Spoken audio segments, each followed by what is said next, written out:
Devyani aunty, Devyani aunty. వస్తున్నాను. ఏంటి సంయుక్త, ఏమైంది? వివేక్ పెళ్లికి షాపింగ్ ఎలాగ చేయాలి కదా, అందుకే ఈ బట్టలు తీసుకోండి.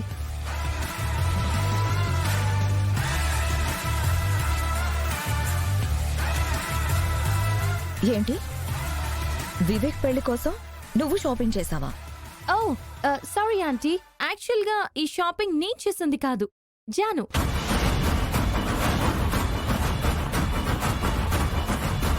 వివేక్ పెళ్లికి జాను బట్టలు కొన్నదా? ఇదేంటి కొత్తగా? ఎవరిని బుట్టలో వేసుకోవడానికట? అయ్యో ఆంటీ, తన బుట్టలో వేసుకోవడానికి బట్టలు కొనలేదు. తన పద్ధతి మార్చుకుందని చెప్పడానికి బట్టలు గిఫ్ట్ గా ఇస్తుంది అంతే.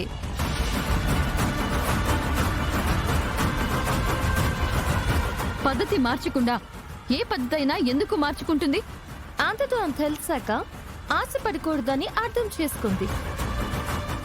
వేరే వాళ్ళకి సొంతం అయిపోయే దాని మీద పంతంగా కూర్చోకూడదని తెలిసొచ్చింది. దేని గురించి మాట్లాడుతున్నావు సంయుక్త? వివేక్ మీద జానుకున్న లక్ గురించి.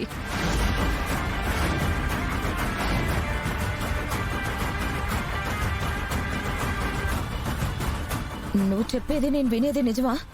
ఆంటీ, జాను తన ప్రేమని ప్రియుణ్ణి మర్చిపోదాం అనుకుంటుంది.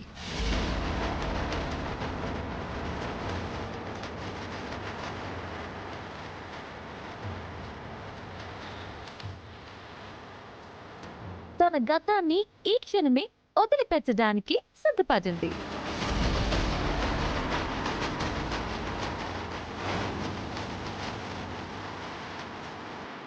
అలా అయినా ఒక పక్క వివేక్ జీవితం, మరొక పక్క జాను జీవితం బాగుపడుతుందని తను ఆశిస్తుంది.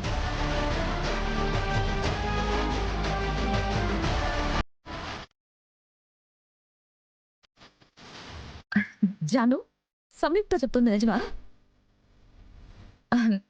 నువ్వు వివేక్ మీద ఉన్న ప్రేమ మర్చిపోతున్నావా? అవును చిన్నత్తయ్య గారు, వేరే వాళ్ళు వాడుతున్న మట్టి కుండనే నేను ముట్టుకోను. అలాంటిది వేరే వాళ్ళకి మొగుడవ్వబోయే మనిషి మీద నేనెందుకు ఆశ పెట్టుకుంటాను? అందుకే ఇక ఆ పాత ప్రేమని, ఆ బరువైన బంధాన్ని ఇక్కడే వదిలేద్దాం అనుకుంటున్నాను.